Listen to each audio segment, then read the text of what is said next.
everyone, welcome back to Bloom and Create, where we bloom into the best versions of ourselves, creating memories as we go.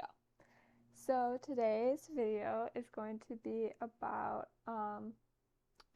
taking care of plants, because my plants got just a tad bit neglected for the past month probably. I hate to admit it, but yeah. Yeah, so I'm just gonna teach you a few things that are pretty simple and that you would do for any other plant, like watering tips. Also share what are some good starter plants and point out a few that I have that are good starter plants in case you want to get into plants yourself. So with that, let's get on to the video. So this is my ZZ plant, which is one of the plants that I have that are super good starter plants because I have to repot her because, sorry. But it's kind of good because then you can see potentially. So there's like some big bulbs there on the bottom. There we go. You can really see it on the bottom. There's these big bulbs, and that's basically like her stomach for water. And so they contain water, and so it'll slowly give her a little bit of water. And so because of that, you don't have to water her very often. Typically like once a month. I do like once every 3 weeks, so a little bit sooner than once a month. But yeah, so super does not need a lot of water, super easy to take care of.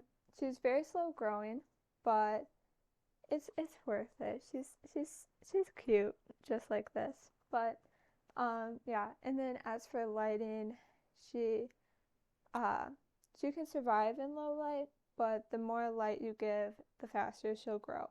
Not by much, but a little bit faster. But you want to make sure that it's bright indirect light, because bright direct light will give her sunburns, which are kind of like blackish brown spots on the leaves. So if you see that, she's getting too much direct light. I can potentially find a picture and post it on the screen, what I mean by bright direct light, bright indirect light, low light, and all of those types of things. This is another plant of mine. This is a snake plant, also known as mother-in-law's ton, or Sansevieria is her scientific name. So she's very much like the ZZ plant, only have to water her once a month. I water mine once every 2 weeks though. And droopy leaves like this typically are signs of watering, or of needing to be watered. So it's nice that she kind of tells you what she needs. She's also slow growing and can survive in low light, but again, like the ZZ plant, will grow slightly faster in higher amounts of light, but not bright direct light because you get sunburns. So yeah, we're going to show you a couple more of my easy to take care of plants. So these are all like succulents, which succulents are typically the easy to take care of plants, because they live in the desert, so they don't need a lot of water or a lot of care typically to grow and survive and thrive. So that's why they're typically good plants to start off with. This is another succulent of mine. don't know what her name is, but she's very pretty and stuff. This is actually a cactus, a Wisconsin cactus to be specific. Um, and they're much like succulents where, they live in the desert, don't need much water, um, don't need much care. The only thing that I would say about cactuses though is because of their thorns, they are very unpleasant to repot. Um, and so for that reason, they may not be your first go-to plant for when you're starting out. Um, there's like some gloves that you can get that are specifically for cactuses, and so they're prick proof so that you can hold the cactus and not get pricked.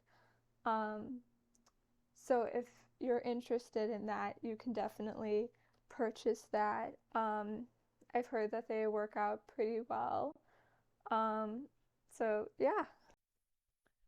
And then I also have a very lengthy, um, very lengthy mother of millions, also known as mother of thousands plant, um, which is typically a sign of more light. So I am gonna try that.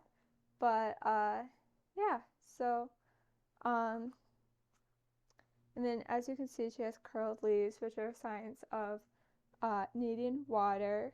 So that's another reason why she's a good. Uh, so that's reasons why she is another plant that is good for when you're starting out because she tells you what she needs. Um, she can also survive low levels of light, but then she becomes a little bit leggy like this. So if you don't like that look, she prefers bright indirect light. However, she can survive in bright direct light. You just she may potentially get some brown spots if you don't water her enough, because bright direct light is more harsh. So if you are having her in that condition, she does need more water than when placed in other areas. And that kind of helps to protect her from getting those brown and black spots in her leaves. But she can survive bright direct light, which is one of the few of these plants that can, in the low maintenance list. My mother of thousands, she's got a little baby on the top. But yeah, mother of thousands and millions, they usually produce a bunch of babies from spring to summer usually, mostly in the summertime. And so if one doesn't work out, you're gonna have a bunch of babies that you can propagate and have a whole new plant and just start over. So that's like one of a huge plus side for mother of millions because it's super easy to get a propagation and just start over. And also they're like super hard to kill because if you haven't watered in like a super long time, like they won't die. They'll look very sad and pathetic, but they're not dead yet.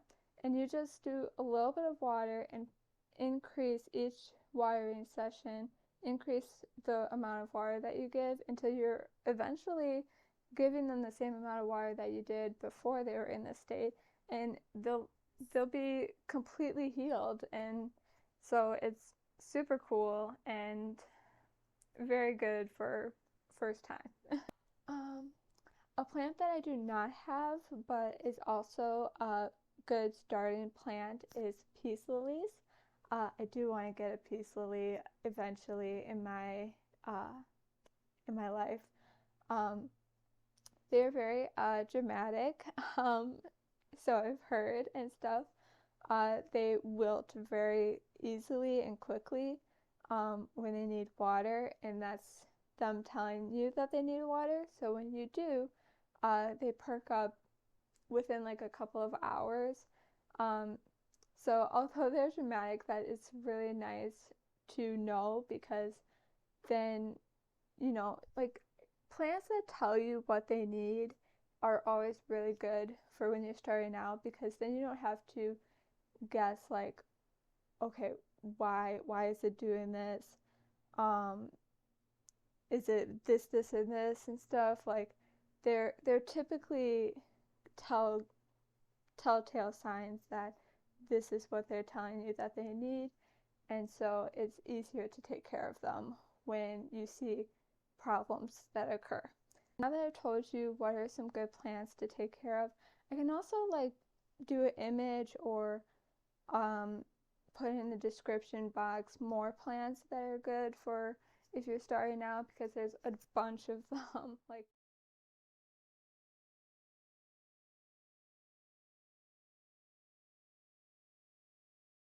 so one of my best, I swear by this tip, one of my best tips for finding out if your plant does or does not need water is this. What is this? It is well, this one is a dowel, but you can use chopsticks from like literally any Asian food restaurant area and stuff, and you get 2 of them.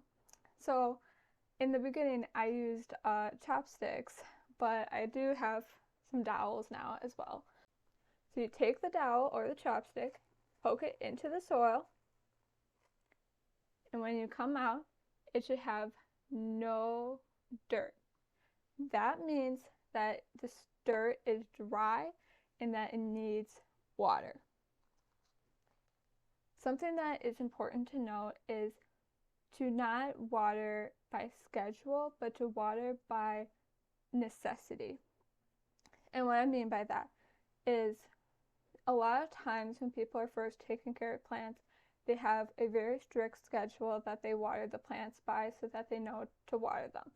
So they're like, so if the plant needs water once a week, they will water like every Wednesday, and they will not miss a beat on that. And for some plants, that's fine. Like Pothos / Philodendron, they're fine. They aren't very prone to root rot, so they will be fine if they get a little excess water in their soil. But a lot of plants are very iffy on that. They do not like to have soil that's too wet, and they will basically drown. So there's air pockets in the soil that are filled with air and oxygen, and that helps the plants to breathe through cellular respiration. And when you give them too much water, the water fills up those air pockets, and the oxygen in water eventually evaporates into the air. So now all that there is left is hydrogen, and so the plants basically just drown because they're not getting that oxygen. And plants are different from us, where they don't survive just on cellular respiration, but photosynthesis as well. But cellular respiration is still a big part of their growth and their ability to live and survive. So when you get rid of those air pockets, you drown the plant and they get rot on their roots, hence the name root rot. And once they get in this stage, if it's too bad, the plant's like a goner. It's not going to get restored to its normal glory.